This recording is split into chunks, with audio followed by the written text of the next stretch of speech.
आपने bed bacteria तो सुने होंगे जो हमें अक्सर औकात बीमार करते हैं, लेकिन आज हम इस वीडियो में गुड बैक्टीरिया डिस्कस करेंगे जो हमारी बॉडी में मौजूद हैं और कितने 100 ट्रिलियंस में उनकी मिकदार मौजूद है और उनका जो है काम क्या है, कौन से सोर्स से वो ऑब्टेन होते हैं और गुड बैक्टीरिया जो हमारी बॉडी में मौजूद हैं, हम ऐसा क्या अमल करते हैं जो हमारे गुड बैक्टीरिया खतरे में पड़ जाते हैं और हम बीमार होना शुरू हो जाते हैं। ये पूरी जो मालूमात है हम इस वीडियो में डिस्कस करेंगे। अगर आपको मेरी वीडियो पसंद आए तो आप इसको लाइक करें, सब्सक्राइब करें, दूसरों तक शेयर ज़रूर कीजिएगा। तो आए शुरुआत करते हैं कि good bacteria either friendly bacteria our body. मैं जैसे बताता चलूँ कि हमारी बॉडी में जो गुड बैक्टीरिया है, एक रिसर्च के मुताबिक 100 ट्रिलियंस मतलब 100 खरब के मिकदार मतलब क्वांटिटी के हिसाब से हमारी बॉडी में गुड बैक्टीरिया मौजूद होते हैं। मोस्टली वो हमारे गट में या आंत में मौजूद होते हैं, मोस्टली इन गट में। इसेंशियल फॉर सर्वाइवल, जैसे ही हम बच्चा पैदा होता है तो उसमें ये गुड बैक्टीरिया भी शुरू से ही मौजूद होते हैं जो हमारी सर्वाइवल के लिए इसेंशियल होते हैं। अगर गुड बैक्टीरिया की मिकदार जो है वो कम हो जाए तो हमारी सेहत पे उसके असरात पड़ते हैं। अब देखते हैं कि गुड बैक्टीरिया या फ्रेंडली बैक्टीरिया का काम क्या है। Mostly help in digestion food, जो हम खाना खा ले रहे थे उसको डाइजेस्ट करने में हमारे गुड बैक्टीरिया का इम्पॉर्टेंट रोल होता है। एब्जॉर्ब न्यूट्रिएंट्स जो जितनी भी हम ले रहे होते हैं उनको भी एब्जॉर्ब करने के लिए ये हेल्प करते हैं। And produce vitamin in intestinal tract, जो हमारे इंटेस्टाइन या हमारे आंत होती है उसमें जो है ये फोलिक एसिड और विटामिन बी जो है उसकी मिकदार जो है ये प्रोड्यूस कर रहे होते हैं। देन ये जो करते हैं तो प्रोटेक्ट अस फ्रॉम डिजीज़, जब मल्टीविटामिन प्रोड्यूस हो रहे हों या हमारा जो डाइजेशन सिस्टम है वो प्रॉपर नमूने से जब काम कर रहा होता है तो यही हमारे बैक्टीरिया जो है जो 100 ट्रिलियन में हमारी बॉडी में मौजूद हैं वो हमें डिजीज़ से भी बचा रहे होते हैं। देन स्टिमुलेट इम्यून सिस्टम, हमारी जो बॉडी का जो इम्यून सिस्टम है, खुद से जो डिफेंस सिस्टम हम जिससे कह लें कि बाहर से अगर कोई बैक्टीरिया बेड बैक्टीरिया आ रहा है तो उससे फाइट करने में हमारे जो गुड बैक्टीरिया हैं जो 100 ट्रिलियंस में हमारी बॉडी में मौजूद हैं वो हेल्प करते हैं उनसे हमारी इम्यूनिटी को स्ट्रॉन्ग करने के लिए। अब ये दूसरा देखते हैं कि गुड बैक्टीरिया का आउटर सोर्स क्या है। हम गुड बैक्टीरिया किस डाइट से हम ले सकते हैं, उसमें जो है ईटिंग हेल्दी फूड्स कंटेनिंग, जो हेल्दी फूड्स आप लें जिसमें प्रोबायोटिक हो या वेजिटेबल्स मोस्टली जो हैं ये हेल्दी फूड्स में आती है। देन फाइबर डाइट में आप जो है एप्पल वगैरह ले सकते हैं, बनाना है, बेरी है, मतलब ये सेब का इस्तेमाल है या जो कैरेट है, गाजर का इस्तेमाल है, गार्लिक है, ओट एंड स्वीट पोटैटोज़ वगैरह जो हैं ये रिच ऑफ जो है भरी होती है प्रोबायोटिक्स से, जिसमें हमें फ्रेंडली बैक्टीरिया इनसे इजीली अवेलेबल हो मिल जाता है। देन योगर्ट है या बटर मिल्क है, ये कुछ हेल्दी रिसोर्सेज हैं जिससे हमारी बॉडी में जो है गुड बैक्टीरिया हैं उससे मोर स्ट्रांग होते हैं। अब ये देखते हैं कि गुड बैक्टीरिया की टाइप क्या है। मोस्टली जो गुड बैक्टीरिया होते हैं वो अपनी कॉलोनी जो है वो बना के रहते हैं, एक साथ रहते हैं ताकि वो अपना डिफेंस सिस्टम अपना बना सकें। देन उसमें इम्पॉर्टेंट जो टाइप्स होती हैं उसमें एक मेडिकल टर्मिनोलॉजी में इसकी एक टाइप है बिफिडो बैक्टीरिया। बिफिडो बैक्टीरिया जो है गुड बैक्टीरिया की टाइप है, वो काम क्या करती है, protect us from unhealthy bacteria. जो अनहेल्दी बैक्टीरिया हमारी बॉडी में अगर इन हो जाते हैं, हमारे गट में इन हो जाते हैं जो हमें सम टाइम बीमार कर देते हैं, उनसे ये उनसे फाइट करते हैं हमें जो है अनहेल्दी बैक्टीरिया से।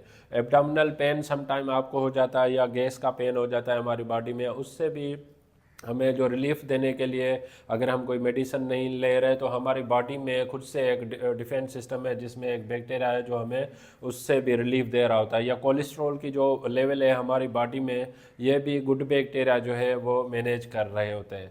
देन सेकंड नंबर पे है स्ट्रेप्टोकोकस थर्मोफिलस। ये जो भी बैक्टीरिया गुड बैक्टीरिया है ये अपनी कॉलोनी बना लेते हैं, ये कॉलोनी में खुद से एक साथ रहते हैं तब जाके हमारा डिफेंस सिस्टम काम करता है।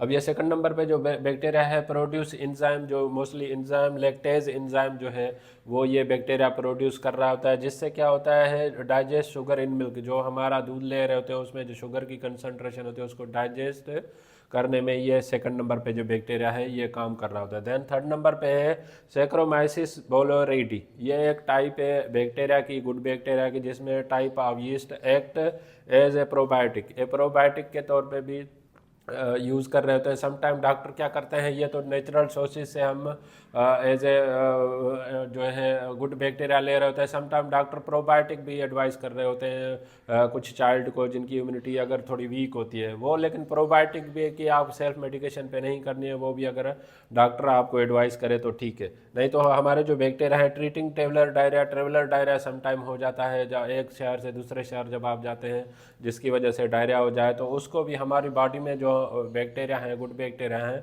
उसको ट्रीट कर रहे होते हैं। Reduce pain of antibiotic H pylori. H pylori की एक ट्रीटमेंट होती है जिसमें 14 दिन तक हम एंटीबायोटिक लेते हैं, जिसकी वजह से हमारी इम्यूनिटी कुछ वीक हो जाती है। तो ये बैक्टीरिया उसमें जो है साइड इफ़ेक्ट को, मेडिसिन के एंटीबायोटिक्स को रिड्यूस करने में हेल्प करता है। अब ये देखते हैं कि ऐसा हम कौन सा अमल करते हैं जिसमें ये हमारे हेल्दी बैक्टीरिया या जो 100 बिलियन जो बैक्टीरिया है, ट्रिलियन बैक्टीरिया, 100 खरब जो बैक्टीरिया हैं, ये मुश्किल में क्यों पड़ जाते हैं। हम ऐसा क्या करते हैं जो हमारे जो बैक्टीरिया की क्वांटिटी है वो कम होना शुरू हो जाती है। इसमें नंबर पहले पे आता है एंटीबायोटिक यूज़। हम विदाउट एनी, अगर वायरल इन्फेक्शन हो जाता है उसमें अगर गैर ज़रूरी एंटीबायोटिक्स का इस्तेमाल करते हैं तो वो जाके हमारे जो वायरस पे तो एंटीबायोटिक का अपना इफेक्ट है नहीं, अगर वो जब हम इनटेक करते हैं कोई भी एंटीबायोटिक तो वो जाके हमारे जो हेल्दी बैक्टीरिया होते हैं या गुड बैक्टीरिया होते हैं उनको किल करना शुरू कर देती हैं।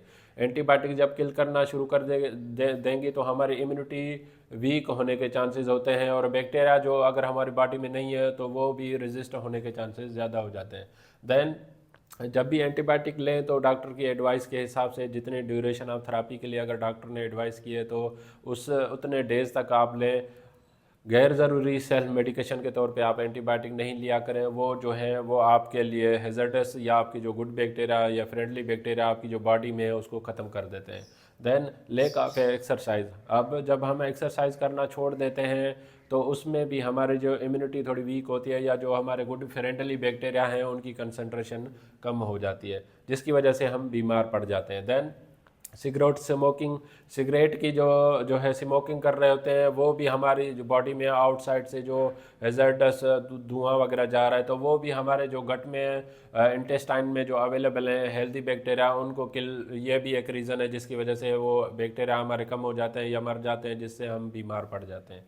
देन उसके लिए नॉट गेटिंग इनफ स्लीप। जब आप टाइम पे नहीं सो पा रहे होते, जो 8 घंटे या 9 घंटे जो नॉर्मल रूटीन की जो नींद है वो अगर आपकी पूरी नहीं हो रही तो उससे भी आप समझ लाए कि आपके जो हेल्दी बैक्टीरिया हैं या फ्रेंडली बैक्टीरिया हैं आपकी बॉडी में उनकी कंसंट्रेशन मिकदार जो है कम हो रही है, जिसकी वजह से आपकी इम्यूनिटी या आपको दूसरी बीमारियां होने के चांसेस ज़्यादा होती हैं। एंड में यह बताऊंगा कि ये जितनी भी मैंने आपसे इन्फॉर्मेशन की है, दूसरा रिपीटेडली बता दूं कि डॉक्टर अक्सर समटाइम आउटसोर्स से प्रोबायोटिक्स मेडिसिन के तौर पे भी प्रेस्क्राइब कर रहे होते हैं जिसमें भी गुड बैक्टीरिया अवेलेबल होते हैं, लेकिन वो खुद से सेल्फ मेडिकेशन के तौर पे नहीं जाएं, डॉक्टर से या फार्मासिस्ट से आप कोऑर्डिनेट कर सकते हैं अपनी मेडिसिन के हवाले से। इस टॉपिक से रिलेटेड अगर आपको कोई भी क्वेश्चन है तो आप मुझे कमेंट कर सकते हैं। अगर आपको मेरी वीडियो पसंद आई है तो आप इसको लाइक करें, सब्सक्राइब करें और दूसरों तक ये मालूमात ज़रूर शेयर करें ताकि ये अवेयरनेस सब तक पहुंच सके। Thank you for watching daily drug info.